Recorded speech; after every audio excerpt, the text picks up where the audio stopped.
Good afternoon, everyone. I would like to welcome you to our webinar today on proving coercive control in family court, recognizing it, and protecting yourself, which is hosted by METRAC. My name is Andrea Collins Fitzpatrick, and I'm the Legal Director for METRAC's Community Justice Program. I would like to begin today with a land acknowledgement. Although we may all be located in different places right now, I will acknowledge the territory in which METRAC is physically located. We acknowledge that this land is the traditional territory of many nations, including the Huron-Wendat, Haudenosaunee, and the Mississaugas of the Credit. Today, the meeting place of Toronto is still home to many Indigenous people.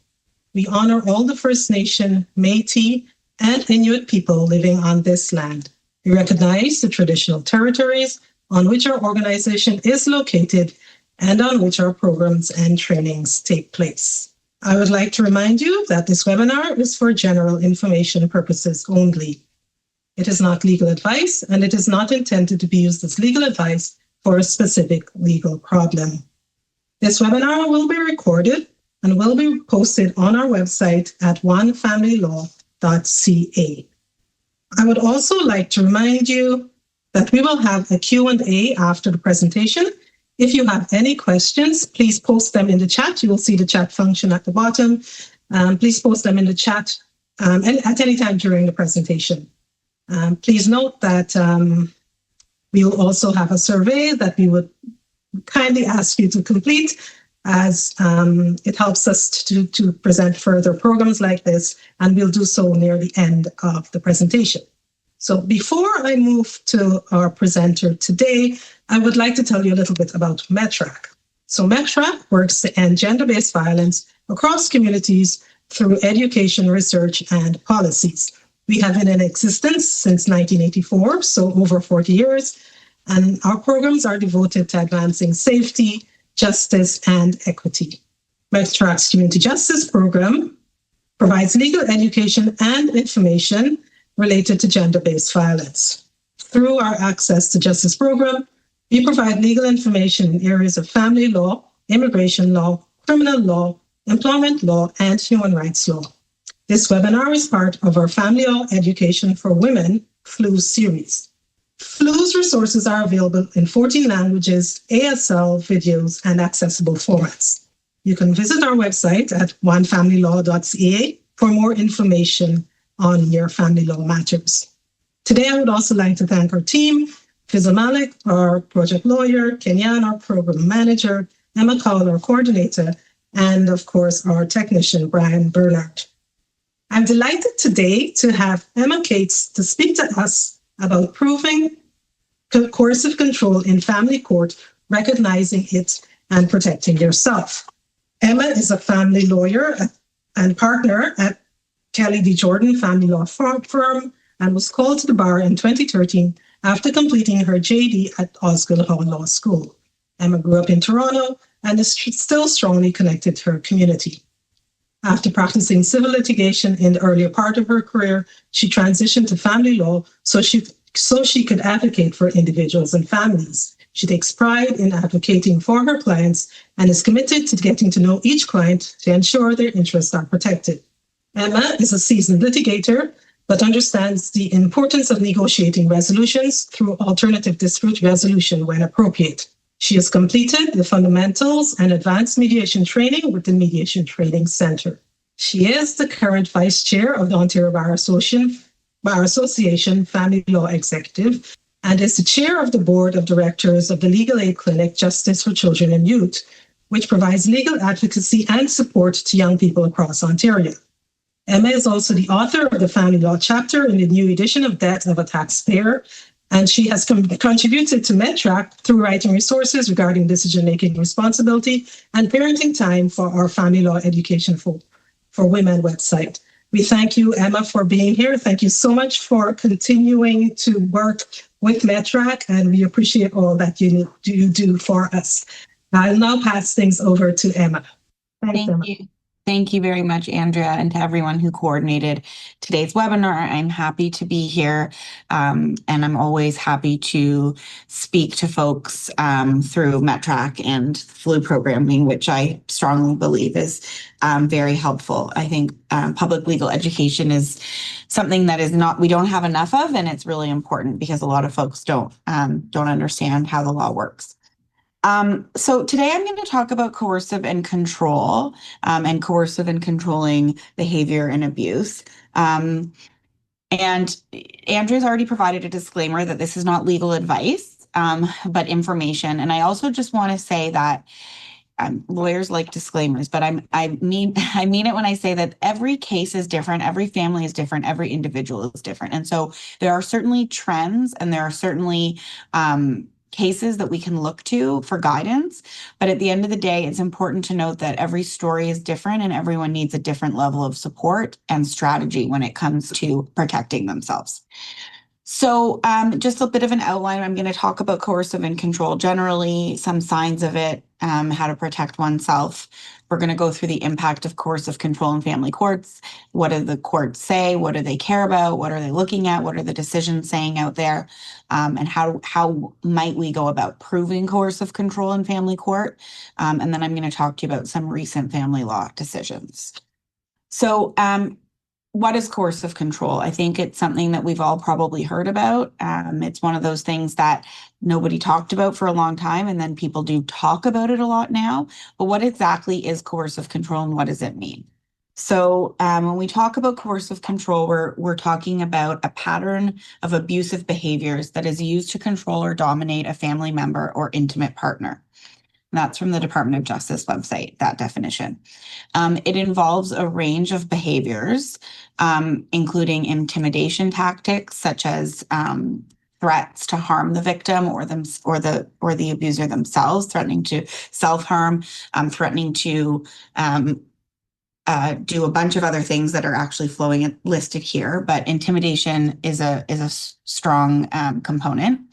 Isolation, so isolating the victim from friends, family, coworkers, etc., driving a wedge between the victim and the people and support networks that they have so that they are more isolated and therefore more dependent on the abuser, and more unable to see what's going on and to make any steps to protect themselves.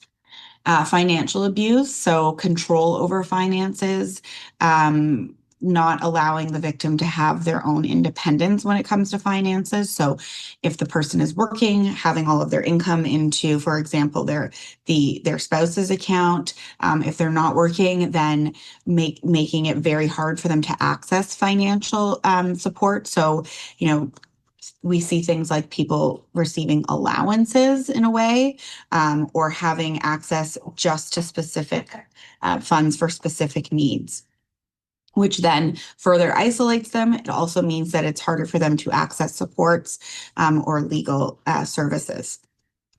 Or alternate housing, for example. Monitoring, stalking, and surveilling. So this can take a variety of different forms, such as tracking the person, knowing where they are at all times, questioning them, making it that they don't, making them scared of being honest about where they've been because of the other part of the isolation. So making them check in, tracking their devices, making it so they don't have any privacy, all of their passwords are open, that kind of thing. We see this happening a lot at the time of separation as well. So you see a lot of people saying that they have found tracking devices on their cars, AirTags, etc. The Find Me app that a lot of people use can be very problematic. It can start off with well intentions in a relationship, such as I'd like to know where my spouse is so that I can make sure that I know when they're going to be home for dinner, or that they've picked up the child, or that we're on the same page about everything. It can start off, a lot of people share each other's locations. There are safety reasons why some people share out locations. I know that a lot of young people these days share locations with their friends. This is also done for safety reasons. But it can, if you you start sharing your location with a intimate partner, then it can lead to this monitoring, stalking, surveilling, which maybe wasn't the initial intention. So something to think about there.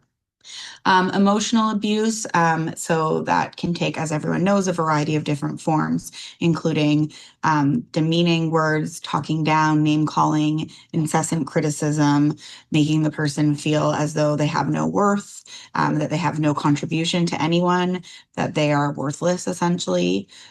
It can also take the form of reproductive control, so control over when the person may or may not try to start a family and in what capacity. It can also be marked by minimizing or denying the abuse in an ongoing pattern where the person feels like sometimes they don't even know what's going on and whether or not they are experiencing abuse or control. It can also be, telling the victim what to wear, how to dress, how to style their makeup, just all kinds of different controls. And then we see also, so coercive control can be alongside physical abuse, but it doesn't have to be. And that's something that's important to know. And sometimes when there's no physical abuse, there may still be punching walls, damaging furniture, or threats of harm.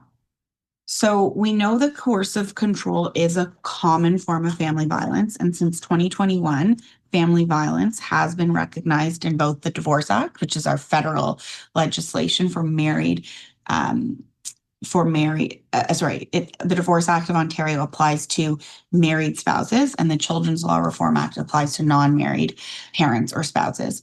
And both since 2021 have been amended to include a definition of family violence, which means any conduct, whether or not the conduct constitutes a criminal offense by a family member towards another family member that is violent or threatening, or that constitutes a pattern of coercive and controlling behavior, or that causes that other family member to fear for their own safety or for that of another person. And in the case of a child, the direct or indirect exposure to such conduct. So we can see right in here that the legislation is recognizing that abuse doesn't have to be violent. It can constitute a pattern of coercive and controlling behavior. And that's how that definition is embedded into the newer legislation.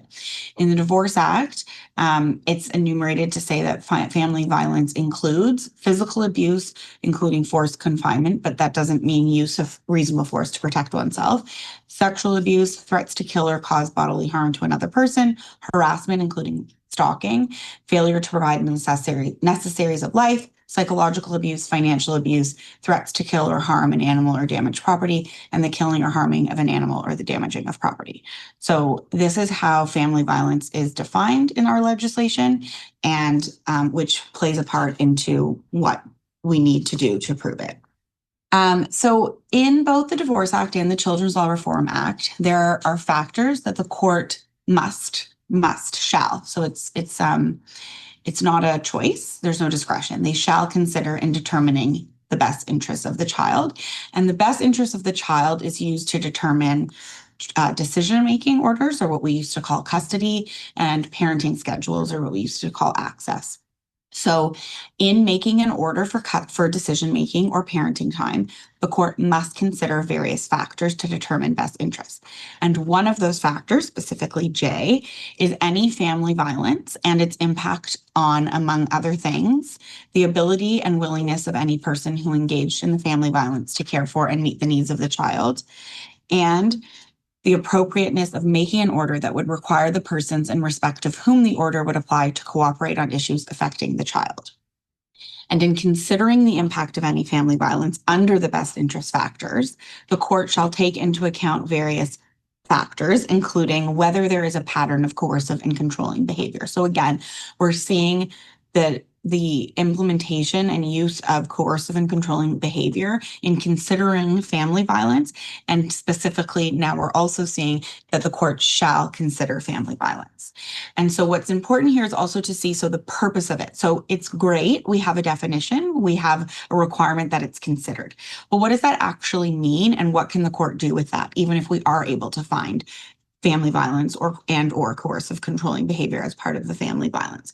So what the court has to do is see the ability and willingness of any person who was engaging in family violence to care for and meet the needs of the child. So again, we're seeing that the child is actually still it's really what the court is looking at. So just because there is family violence or coercive and controlling behavior found, what the court needs to know is, can that person still care for the child? And then the appropriateness of making an order that would require people to cooperate. So really what we're seeing here is, can there be joint decision making in the face of coercive and controlling behavior and or family violence? And can the perpetrator still be a parent, basically? So I think what's important there is that we need to understand how we are framing coercive and controlling behavior and family violence, and for what purpose, and what are our goals. Because it's not enough to just prove that there is family violence. We need to show, and when I'm going to talk about family violence broadly, but today we're really talking about coercive and controlling behavior. So if you can prove it, which we're going to talk about later, what does that mean? What are your goals? What are you proving it for? And so the purpose would be, for example, to say that there can't be joint decision making. There is a power imbalance. There is the history is such that they cannot work together because of the abuse and control that's been perpetrated.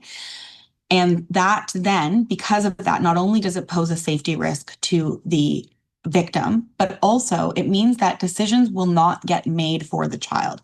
And that's the way to get the court to understand that because again, we're always looking back at the child. That's how the court system is.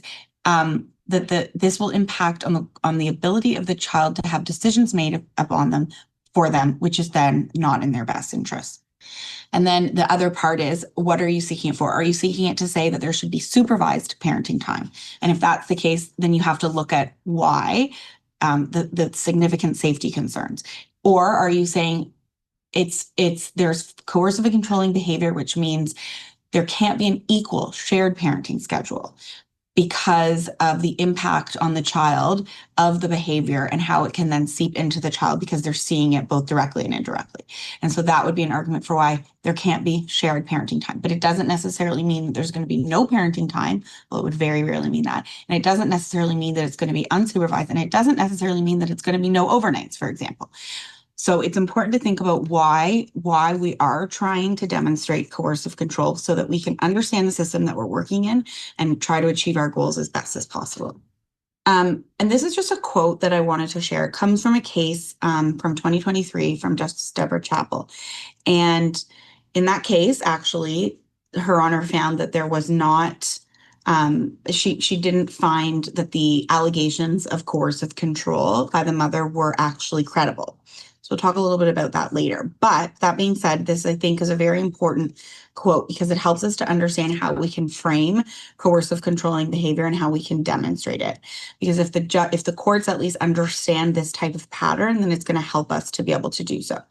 So Her Honor says the concept of coercive and controlling behavior is distinct from other forms of family violence in that it can consist of many different types of acts occurring over time, which in isolation do not seem abusive or significant, but which paint a picture of a very destructive relationship when viewed in their totality.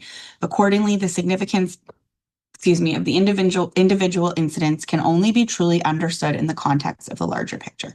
So because coercive and controlling behavior is a pattern of abuse, it's important that it's understood by the judiciary and by the courts that each one of these potential incidents on their own may not rise to the level of family violence. For example, one air tag found on a car. One time that names were called to the spouse. One time that the spouse found themselves with their credit card cut off.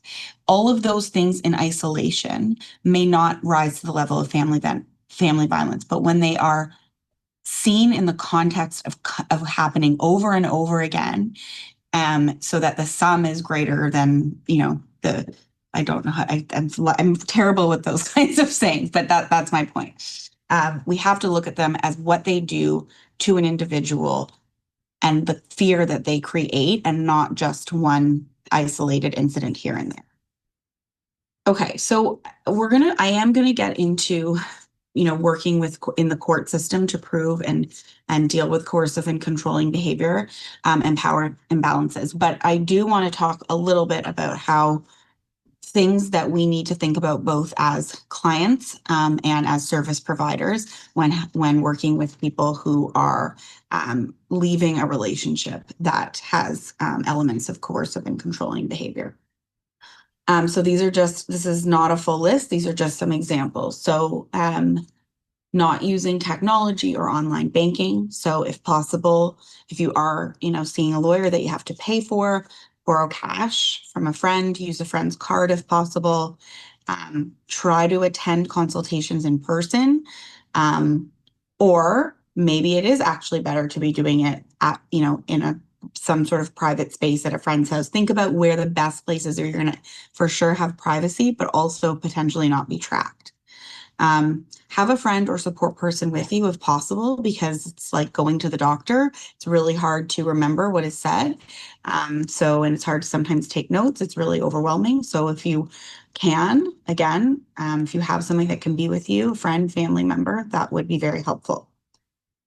At the end of this presentation, I'm going to talk about lots of different resources, but make sure that as a service provider, you're providing those resources and that you're considering them as a party. And those services include this type of work that we're doing today, the flu website, the Barbara Schleifer Commemorative Clinic, Luke's Place. And again, we'll talk more about resources later.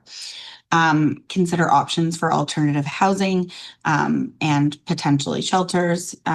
With emergency services, it's important that we know when and how to use them. I will say that because of mandatory charging policies, sometimes when victims call the police, they end up being the one charged. I have seen it happen because perhaps the abuser has a photo that they've kept for some time. And then if there's anything that shows anything that way, they might end up charged. So it's just something to think about. And of course, all of this should be seen as really safety planning. So make sure that there's a safety plan in place for leaving a relationship. We can also work with our clients to make sure that we time certain things in a safe manner. So timing when documents are served, it really depends on what's necessary. But in some circumstances, we may have to go to court on an urgent basis. And we may time that with them leaving the property for a little bit of time, or when they know that their spouse is going to be out of town. We want to have somewhere for them to go, bag packed, etc. And I say all this because, of course, this is in the context of, family violence generally, but also the statistics tell us that leaving a relationship is one of the most dangerous times from a woman in her life. And also coercive behavior that was coercive and controlling and not necessarily physical during a relationship can quickly turn to physical violence post-separation. So I also usually tell my clients to create a new email account, one that they think they have more privacy. Honestly, not only do you have to be concerned about tracking that is purposeful, for example, as I talked about, tracking devices, et cetera, but we also have to just be careful about accidental tracking and surveilling, because people's devices are connected to each other. Sometimes there's family devices, or sometimes your cell phone is connected to your iPad and you might not even know that. And so you really need to think about all of those things. And so I sometimes just say, make a new email account, just make it on a website that's not connected to anything, and let's only communicate that way. Okay, so we talked about what coercive and controlling behavior is. How do we recognize it? How do we try to protect ourselves a little bit from a safety perspective? And now I'm going to talk about what are courts doing with allegations, but proven and otherwise, of coercive control. So one thing that needs to be understood and is really important as practitioners for us to understand is that tactics of abusers can and frequently do continue into separation and into the period of time in which the matter is adjudicated or being resolved. The way in which that the abusers can continue their behavior post-separation and even post-physical separation, and even if there is enough safety so that it's not a concern in that moment, they're still able to perpetuate the abuse in other ways. So I talked about potentially the use of police or other third parties to try to flip the narrative and make it seem like the victim is actually the perpetrator, or that they're lying, making it up, etc. The abuser can use, if they have a financial advantage, they can use that. They can use that by retaining a lawyer and taking a very aggressive approach, prolonging litigation, delaying litigation.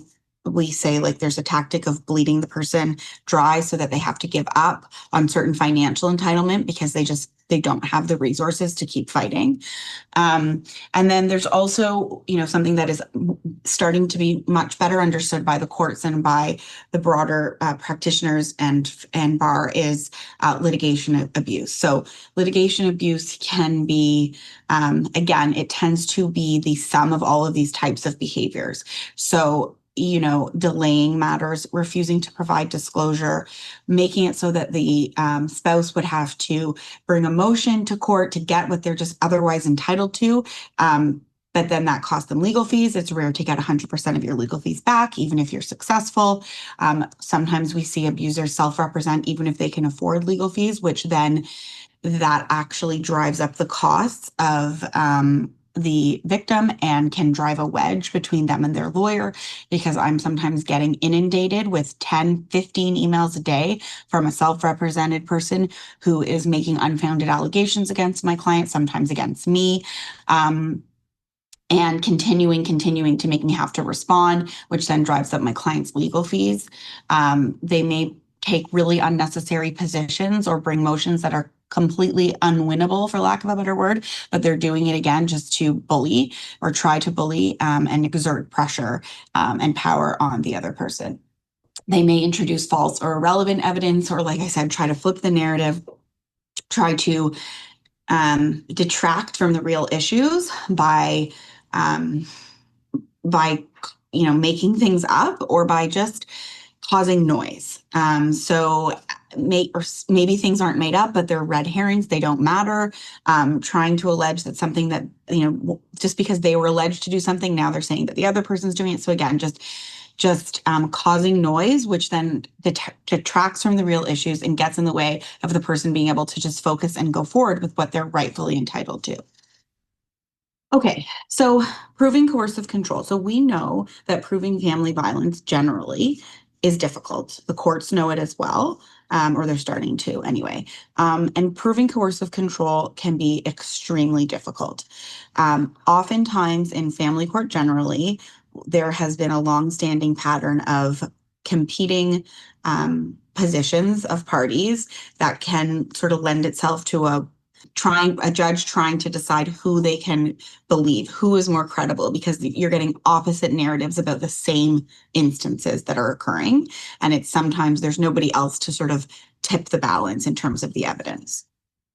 So this is just some examples of how we might be able to prove coercive control. So a victim's evidence is evidence, okay? That's their first party evidence. They have a recollection of what happened, and they can go to court and sign an affidavit, or if there's a trial, give oral evidence as to what happened to them. And that is evidence. Sometimes people come and say, I don't have any evidence. Your evidence is your evidence. There's absolutely no question that you are in some ways the best person to tell your story, and it is evidence. However, as I said, sometimes what we need is something to tip the balance between what the other person is saying and what you're saying. So how can we do that? Text messages are extremely important. People say things, especially before they're in the, once you're sort of in the court realm or potentially on an app or something, then you see people starting to tone down their language or trying to be more strategic about what they're saying. But if you have evidence of text messages leading up to the breakup that demonstrate threats or any of the things that I've highlighted in terms of indicating coercive controlling behavior, that is going to be very good evidence, because judges know that what people have said is in a text message is said. Now, there's stuff about like actually someone challenging that a text message is real, but I don't think I really need to get into that for the purposes of today, because for the most part, I have found that introducing text messages is not difficult. So, and it can be a photograph of a text message, etc. The other thing is just on that point about changing the way that people are speaking once they think that someone's watching them. The other thing that I'm seeing a lot of is AI generated messages from people in either self-represented or just speaking to their spouse using ChatGPT or something like that. And that can also, it interferes with us seeing what they're saying because they're filtering it through an app or AI. So just something to think about for later. But if there are text messages leading up or during that show that the person has been threatening, demeaning, bullying, controlling, etc. Photographs, if there is any kind of physical concern about physical violence, photographs of that, or photographs of damaged property. So a photograph of a hole in the wall, for example. To the extent that you can prove that there has been any surveillance or stalking devices, that is helpful. And also affidavits from friends, family, third parties, anyone who, again, it doesn't, sometimes it might be seen by, you just got your friend to write an affidavit, but sometimes a friend or family member that can write an affidavit as to something that they saw, and that person can come across credible, and it can tip the balance, even if they're seen to just be, your friend or something. If there are records from the Children's Aid Society or any medical records that would indicate any concerns that way, sometimes the Children's Aid Society may make referrals to certain services, which could indicate that there has been some coercive and controlling behavior, even if the society is not saying that there are any protection concerns. There could be some relevant pieces in the records. And I have a note here about managing credibility. As I said before, the case that I highlighted with the quote that I think is a very important quote did find, in that case, it was found that the person was not credible in proving their allegations of coercive and controlling behavior. And the reality is, as we know, that people who have suffered from abuse are not always consistent. Okay, we know that. Not everyone understands that. We see that in lots of different contexts, for example, in criminal contexts as well. But one of the things that I would say, and again, this is just my own anecdotal experience, is that it is important to manage inconsistencies. So we can explain why we may have been inconsistent. We can explain why one email we're saying something and another email we're saying something else. So it's you have the opportunity sometimes to frame the inconsistency in a way that is helpful to you. And I try to tell my clients, like, we need to just own the inconsistencies because that makes us more credible. And if we're more credible, then everything we're saying is going to be seen better by the court.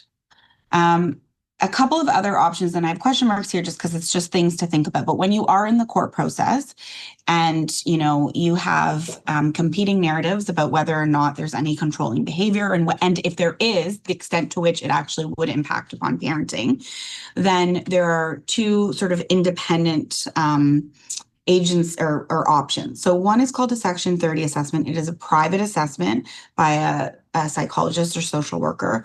It's quite in depth and it's quite costly.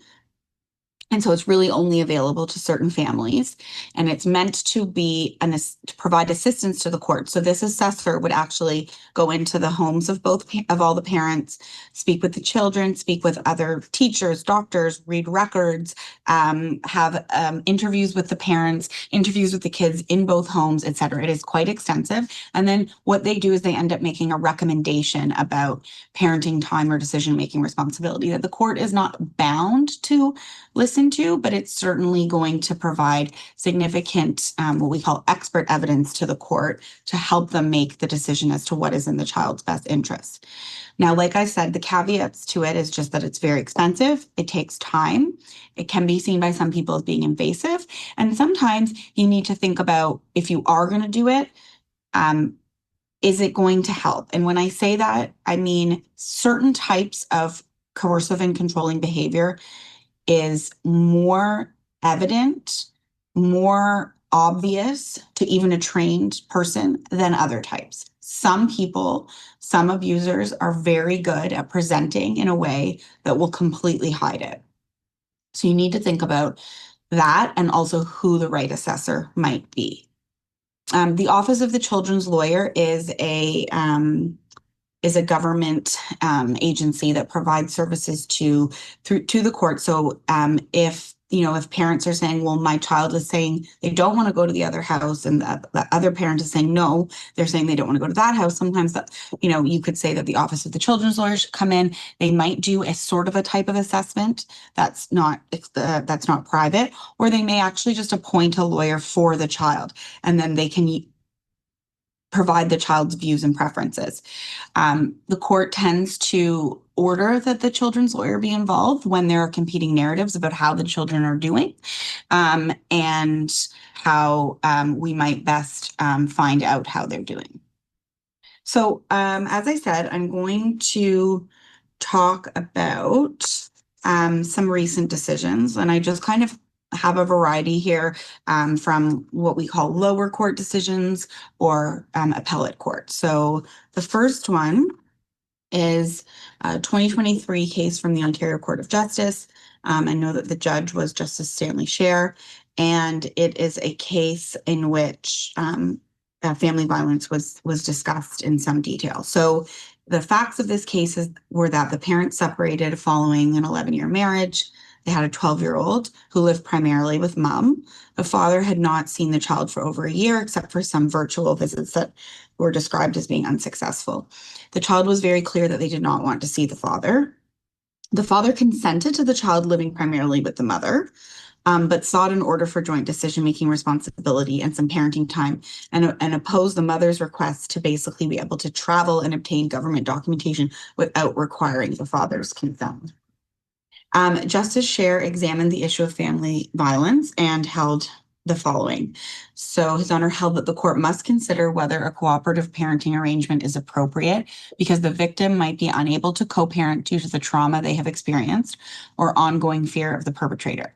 In addition, cooperative arrangements may lead to opportunities for further family violence.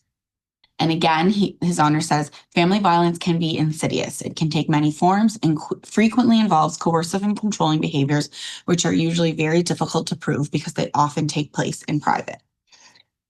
It was noted that abusers can be manipulative, charming, convincing, and persuasive, and that sometimes, as I said, the evidence of victims can be inconsistent. Coercive control can be subtle and only evident to the victim. The court found that the father had used the litigation process. So this is sort of what I was talking about, that we're now starting to recognize, at least to some extent, litigation abuse. And he found that the father had used that process to try and control and intimidate the mother and maintain what His Honor said was the non-starter claim for joint decision-making as an intimidation tactic. So when he says non-starter, he meant there was no way, or at least in his opinion, that a court was ever going to say that these people should have joint decision-making. It was clear that mom had been mostly doing everything. And there were these allegations that made it impossible for them to cooperate together. But father pursued that claim anyway, which he found to be an intimidation tactic. The court held that the mother had sole decision-making, primary residence, and was able to obtain government documents and travel without dad's consent, and that parenting time be solely at her discretion and taking into account the children's best interests and views, I believe. Okay, so this is an Ontario Court of Appeal decision. It's called Shipton and Shipton. It was from last year. It started with a trial decision in the Ontario Superior Court where a mother sought permission to relocate, with the party's child. They had been living in the UK for some time, in Ireland and England, and then they came to Canada and they disagreed as to whether that was permanent or not. And mom wanted to move back to Ireland with the child, and she said she had a job there. I think she was an optometrist and she was going to have work there, and that was what she wanted to do. And as part of her evidence, she talked about why it was in the child's best interest to move with her to Ireland, and part of the evidence that she introduced related to family violence. The trial judge originally found that the mother was not permitted to relocate, and then the mother appealed to the Ontario Court of Appeal. So the Court of Appeal held that the trial judge had erred, so had made mistakes in how the mother's allegations of violence were treated, because the trial judge ought to have considered whether there was a pattern of coercive and controlling behavior by a family member, that domestic violence claims must be considered with an understanding that they are hard to prove and that children may experience harm through indirect exposure. And so what they did was they ordered a new trial. What's something that I think is important to note is that the mother in this case had some third-party evidence from midwives that had delivered the baby. And the midwives' evidence was that they had a concerning view, or their view was that there was a concerning relationship between the parents and there was a control element in their relationship and dynamic. And there was also some evidence of physical violence that was actually very historical, but also evidence of the husband trying to block the mother, like block her from leaving and blocking the doorway. So I just was saying that as an example of some third-party evidence. This case is another Court of Appeal decision. And in this decision, the Court of Appeal agreed with the trial judge decision, which was the mother wanted to vary the parenting terms, and the mother alleged that there was family violence. And so the trial judge in that case, there was a children's lawyer appointed, and the children's lawyer had found that the father had used religion and culture as a form of shame and control. And the trial judge relied upon the children's lawyer's position about this. And I can tell you that one of the things that the judge was specifically concerned about was, which had been also highlighted by the children's lawyer, was that the father was very critical and spent a lot of time being concerned about the mother having been in a new relationship. The father said that there was no, in that case, father said there was no concerns at all and that there should be equal parenting time. And then the judge did order some parenting time to dad more in the form of holidays and weekends. Okay, so other examples of, again, recent family court decisions that have spoken to specific elements of family violence that I think are relevant to this discussion. So just a few cases. In this case, the first one is that the court did find that demeaning remarks about the other parent that are made in front of the child are considered to be family violence. And specifically, what the court is concerned about here is that the child was starting to mimic the name calling that the parent was saying about the spouse, which then the court found that meant that this could rise to a level of harm for the child if they continued to be significantly with dad, because it was informing the child, and basically he was starting to act like the father. In that case, the parenting time that was ordered was alternate weekends.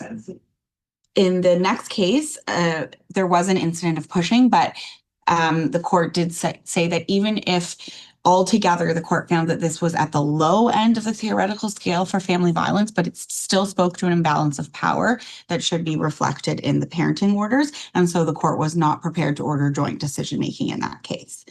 In TW and JA, it's just really meant to show you that the courts can consider specific types of voyeurism or specific types of coercive and controlling behavior to be family violence. So in this case, the court did note that if you have hidden cameras in a bedroom, that could be family violence. And finally, McIntosh and Baker is a case where the court found that even if there's not direct financial abuse, that if you're threatening the livelihood of a spouse, threatening their professional reputation, threatening to embarrass them, which would then interfere with their ability to work, get them fired, that is also a form of, in addition to being psychological abuse, it's also a form of financial abuse. Okay, so I'm just going to finish by talking about a very important case some of you may know about. It's been going on for a few years because it's gone all the way up to the Supreme Court. So this is a case that occurred originally. It was a trial judge decision. The parties were married for 16 years. They had 2 children together. The mother testified to 3 specific incidents of physical violence throughout the relationship, and she had specific times in which they occurred.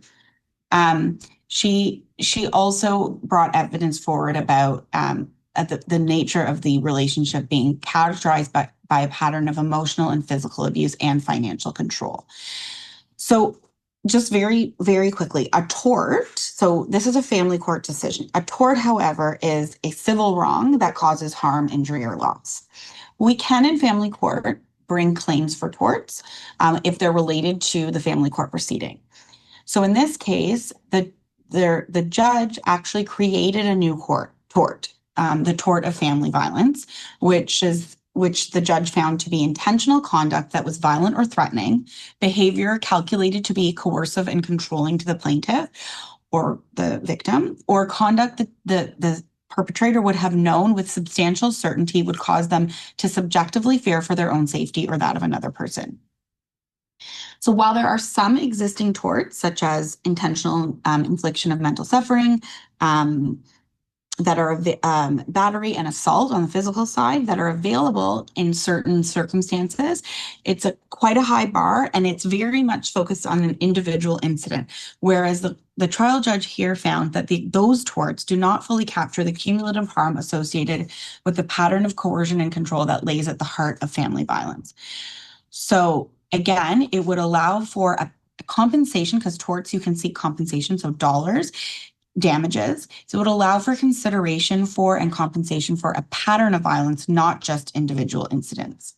So the trial judge awarded Mrs. Ahluwalia $100,000 in compensatory and aggravated damages for the new tort of family violence, and an additional $50,000 in punitive damages. On appeal, the damages were reduced by $50,000, but more importantly, the Court of Appeal declined to recognize the new tort and said that the torts that we have are enough for dealing with these types of circumstances. This was appealed to the Supreme Court. It was heard about a year ago now, just under a year ago.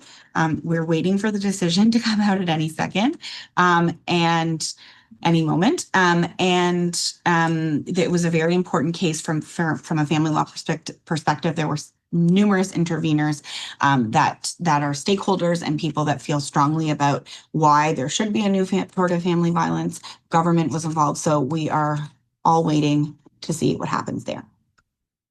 And I will now go through various resources that I sort of spoke about before, and then we'll end with a few minutes for some questions. So Legal Aid Ontario, Ontario Women's Justice Network, FLU, FODF, Family Court Support Workers. The mandatory information program is something that happens that you have to attend if you start a proceeding or you're a respondent in a family court proceeding. There are family law information centers, Steps to Justice, the Family Responsibility Office, which is helpful for support issues and enforcement. Assaulted Women's Helpline, Ontario Coalition of Rape Crisis Centers, Network of Sexual Assault Domestic Violence Treatment Centers, Victim Services Directory, Barbara Schleifer Legal Clinic, Luke's Place Legal Clinic, Domestic Violence Legal Aid, the Law Society Referral Service, Justice Net, and various community legal clinics. Family Justice Center, Ontario Legal Information Center, and Ministry of the Attorney General. And I always say, when it comes to us service providers, it takes a village, and resources and referrals can not only help your client in the best way possible, but also provide you with some support as well. Thank you again so much, Emma. Thank you so much, everyone, for being here. We really appreciate your presentation, as I mentioned. We really appreciate the time you took to prepare that, such an interesting, informative, information-packed presentation.